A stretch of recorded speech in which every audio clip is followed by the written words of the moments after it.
नमस्कार साथियों, स्वागत है आपका आज के फिर से एक बार। तो दोस्तों, आज हम बात करने वाले हैं सीआरपीएफ हेड कांस्टेबल मिनिस्ट्रियल और एएसआई की कट ऑफ क्या रहने वाली है। ध्यान रखना 2023 में इनकी कट ऑफ क्या रहने वाली है और टाइपिंग के लिए जो टाइपिंग होने वाली है उसके लिए क्या क्या मतलब क्राइटेरिया रहने वाला है।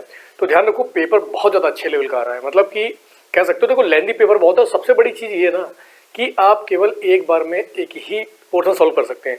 मतलब सबसे पहले क्या दे रहे हैं वो हिंदी या इंग्लिश दे रहे हैं, उसके बाद क्या दे रहे हैं, उसके बाद आपका जीएस जनरल अवेयरनेस। मतलब हर एक सेक्शन में अगर मान लीजिए आपको क्या करना है कि पहले अगर मान लीजिए 4 सेक्शन हो गए जीएस के, और मैथ्स क्या हो गया, ठीक है, और लैंग्वेज का हो गया, इंग्लिश हो या हिंदी हो तो लैंग्वेज का हो गया, और आपका रीजनिंग का।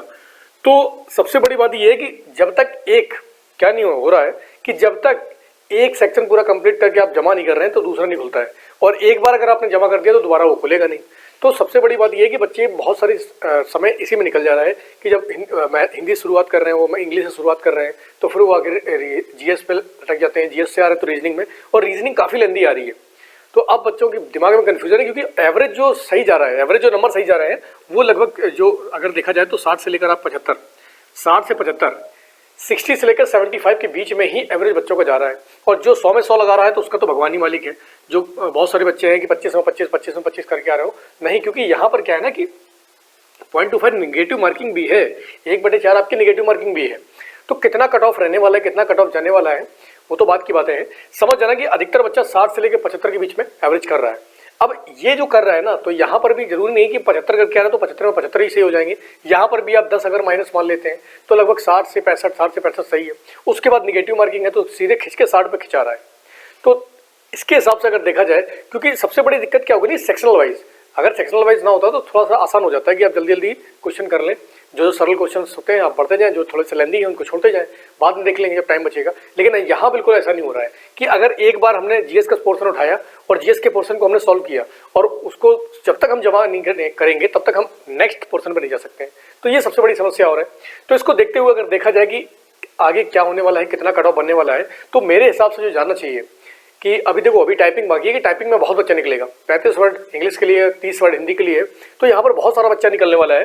तो अब तैयारी की जाए या ना की जाए, बहुत सारे बच्चे हैं जो 40, 50, 60, इसमें बड़ी कन्फ्यूजन हो रही है कि निकलेगा कि नहीं निकलेगा।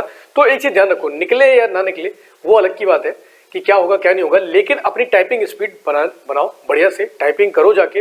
हार जीत तो लगी रहती है, कोई मतलब नहीं है उससे, ठीक है, कि आपने पेपर दे दिया, अपना बेस्ट दिया जाके वहाँ पेपर में, तो उसकी चिंता मत करो कि रिजल्ट क्या आने वाला है, रिजल्ट क्या नहीं आने वाला है। टाइपिंग की तैयारी करो, प्लस एग्जाम्स की भी तैयारी करते रहो, जो आने वाले एग्जाम्स हैं। ऐसा नहीं कि हमने एग्जाम दे दिया है अब हम टाइपिंग कर रहे हैं तो मतलब फाइनल सिलेक्शन हो जाएगा, तो अच्छी बात है, लेकिन और भी जो एग्जाम्स सब बाकी हैं उनकी तैयारी लगातार करते रहो। तो ध्यान रखो, देखो जैसा कि बोर्ड ने बताया कि 40% से ज़्यादा जिनके बनेंगे उनको हम बुलाएंगे, लेकिन 40 पे फाइनल सिलेक्शन बिल्कुल नहीं होने वाला है, क्योंकि बहुत टफ कंपटीशन है, पोस्ट बहुत कम है और बच्चे काफ़ी धुरंधर हैं, और इतने साल से वैकेंसी नहीं है, पिछले 2017 के आसपास थी, तो उसके बाद से इतने ज़्यादा बच्चे इसमें इन्वॉल्व हैं। और बहुत सारे बच्चे ऐसे हैं जब टाइपिंग उनकी भी अच्छी होगी, तो लगातार टाइपिंग की प्रैक्टिस करो जाके। ये भूल जाओ 40-44 पे सिलेक्शन तो नहीं हो रहा है ना, 50 पे हो रहा है, ठीक है। लेकिन अगर टाइप कर लेते हैं, हो सकता है कि बच्चा एग्जाम लेंदी बहुत आ रहा है, क्योंकि अभी नॉर्मलाइजेशन भी होना है। नॉर्मलाइजेशन में क्या होता है कि नॉर्मलाइजेशन सारी की सारी बाजी पलट देता है, कम को ज़्यादा, ज़्यादा को कम कर देता है। तो जरूरी नहीं कि 80 वाले वही निकल पाए, 60-50 वाले वो ना निकल पाए। तो इसी तरीके से ध्यान रखो, लगातार क्या करना है, टाइपिंग करना है, क्योंकि मेरे हिसाब से क्या है ना कि 50 के आसपास इन्हें कट ऑफ डालनी चाहिए। 50 प्लस इनके आ रहे हैं वो तो बिल्कुल करो ही करो 100%, और 40 प्लस वाले भी करते ही रहो। क्या पता, भरोसा नहीं है ऊपर वाले का कि हो सकता है कि इसी में ही आपकी किस्मत लिखी हो।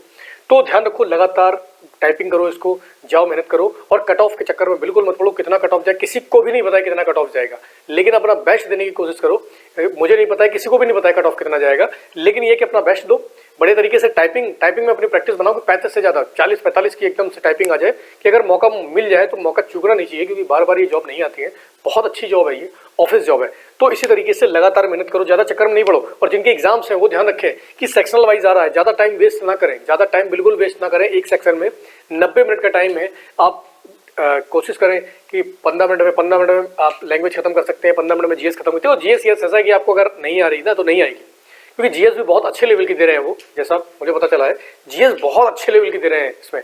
और बाकी रीजनिंग बहुत लेंदी दे रहे हैं, बैठक वाले बहुत सारे क्वेश्चंस वगैरह आ रहे हैं और बाकी आपकी कोडिंग वगैरह भी काफ़ी पूछी जा रही है। तो रीजनिंग और आपका मैथ्स काफ़ी लेंदी क्वेश्चन है, तो जाओ ज़्यादा टाइम मत बर्बाद करना, जितना आ रहा है उतना करते जाओ और सारे सेक्शन से क्वेश्चन अटेम्प्ट करना। बहुत सारे बच्चे ऐसे हैं कि उनको लास्ट में मैथ्स का सेक्शन है वो छूट जाता है, तो इसको छोड़ो नहीं बिल्कुल जाके, क्योंकि बार बार ये मौके नहीं आते। 2017 के बाद से अब 2023 में वैकेंसी क्लियर हो रही है, अब 23 के बाद अब फिर भूल जाओ 3-4-5 साल के लिए। सरकारी नौकरियां वैसे भी बहुत कम है, तो बहुत ज़्यादा मेहनत की ज़रूरत है और माँ बाप का सपना भी पूरा करना है और अपना भी सपना पूरा करना है। तो इस चीज़ को ध्यान रखो कि क्वेश्चन नहीं छोड़ना है, जितना आ रहा है उतना करो और एक्यूरेसी बहुत ज़्यादा मैटर करेगी, क्योंकि यहाँ पर नेगेटिव मार्किंग है। तो ध्यान रखो इसको कि जो पेपर देने जाने वाले हैं उनके लिए वो ध्यान रखें इस चीज़ को। बाकी जो कट ऑफ की चिंता कर रहे हो बिल्कुल भूल जाओ, पेपर दे के आओ, सब कुछ भूल जाओ, केवल टाइपिंग में लग जाओ, रिजल्ट आएगा और सब अच्छा ही होने वाला है, ठीक है। क्योंकि 50+ के ऊपर हर एक बच्चा वहाँ टाइपिंग के लिए जा रहा है, क्योंकि टाइपिंग में बहुत सारे बच्चे फेल होंगे। तो ठीक है, बिल्कुल टेंशन नहीं लेना है और लगातार मेहनत करना है, लगातार पढ़ाई करते रहो, ठीक है। जम के मेहनत करना है, क्योंकि 2023 ही लास्ट है बेटा। 2023 के बाद अगर 24-23 निकल गया ना तो फिर तो गड़बड़ है। चुनाव 24 में हो जाएंगे, फिर भूल जाओ इन सारी चीज़ों को। तो 2023 में इतनी ज़्यादा मेहनत करनी है कि एक सरकारी नौकरी हमें पाना ही पाना है। चलो लगातार मेहनत करो, लगातार पढ़ाई करो। आज के लिए इतना बहुत है। जय हिंद।